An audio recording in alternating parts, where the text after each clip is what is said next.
Friends ಎಲ್ಲ ಸೇರ್ಕೊಂಡು ಏರಿಯಾದಲ್ಲಿ ಗಣೇಶ ಕೂರ್ಸ ಸಂಭ್ರಮನೆ ಬೇರೆ. ನಮ್ಮ ಏರಿಯಾಗೂ ಬಂದಾಯ್ತು ನೋಡಿ ಈಶಪ್ಪನ್ ಮಗ ಗಣೇಶ. ಫ್ರೈಸ್ ಫ್ಯಾಕ್ಟರಿಯ 4ನೇ ವರ್ಷದ ಗಣೇಶೋತ್ಸವಕ್ಕೆ ನಾವೆಲ್ಲರೂ ಸಿದ್ಧ ಆದ್ವಿ. ಗೌರಿ ಗಣೇಶನ್ ಪೂಜೆನೂ ಆಯ್ತು. ಪೂಜೆ ಆದ್ಮೇಲೆ ನಮ್ ಹೊಟ್ಟೆ ಪೂಜೆ ಆಗ್ಬೇಕಲ್ಲ, ಯಾಕಂದ್ರೆ 4 ಸ್ಟೆಪ್ ಹಾಕ್ಬೇಕಂದ್ರೆ ಫುಲ್ ಸ್ಟ್ರೆಂತ್ ಬರ್ಬೇಕಲ್ಲ. ಹುಡುಗರು ಗಾಡಿಯಲ್ಲಿ ಒಳ್ಳೆ ಟೊಮೆಟೊ ಬಾತು ವಡೆ ಎಲ್ಲ ತಂದ್ರು. ತಿನ್ಬಿಟ್ಟು ಶುರುವಾಯ್ತು ನೋಡಿ ಟಮಟೆ ಬೀಟ್ಸ್ಗೆ 4 ಸ್ಟೆಪ್ ಹಾಕಿ ಫುಲ್ ದಿಲ್ ಖುಷು. ಅದೇನ 1 ಗಂಟೆಗೆ ಬೆಲ್ ಹೊಡೆದಂಗೆ ಅನ್ನದಾನ ಶುರು ಹಚ್ಕೊಂಡ್ವಿ. ಭಕ್ತಾದಿಗಳಿಗೆ ನಾವು ಭಯ ಭಕ್ತಿಯಿಂದ ಅನ್ನದಾನ ಕೂಡ ಮಾಡಿದ್ವಿ. ಆಮೇಲೆ ತಿಂದಿದ್ದೆಲ್ಲ ಕರಗ್ಬೇಕಲ್ಲ, ಮತ್ತೆ ಡ್ಯಾನ್ಸ್ ಆಡಿದ್ವಿ.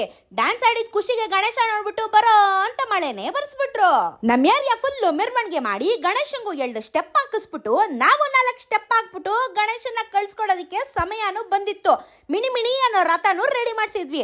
ರಥದಲ್ಲಿ ಫುಲ್ ಜಿಂಚಾಕ್ ಅಂತ ನಮ್ ಗಣೇಶನ್ನ ಕರ್ಕೊಂಡು ಖುಷಿಯಿಂದ ಮುಂದಿನ ವರ್ಷ ಬಾರಪ್ಪ ಗಣಪ ಇನ್ನು ಜೋರಾಗಿ ಹಬ್ಬ ಮಾಡ್ತೀವಿ ಅಂತ ಹೇಳಿ ಚಿಕ್ಕ ಕೆರೆಯಿಂದ ಬಂದ ಗಣೇಶನ್ನ ದೊಡ್ಡ ಕೆರೆಯಲ್ಲಿ ಬಿಟ್ಬಿಟ್ಟು ಮುಂದಿನ ವರ್ಷ ಸಿಗೋಣ ಅಂತ ಹೇಳಿ ನಮ್ಮನ್ನ ನೋಡಿ ಊರ್ಕತ್ತಿರೋರು, ಶಾಪ ಹಾಕ್ತಿರೋರು, ದೃಷ್ಟಿ ಮಾಡ್ತಿರೋರ್ಗೆಲ್ಲರೂ ಚೆನ್ನಾಗಿ ಇಟ್ಟಿರಪ್ಪ ಅಂತ ಗಣೇಶನ್ನ ಕೇಳ್ಕೊಂಡು ಗಣೇಶನ್ಗೆ ಜೈ ಎಂದು ನಾವು ಮನೆ ಕಡೆಗೆ ಜೈ ಅಂತ ಬಂದ್ಬಿಟ್ವಿ.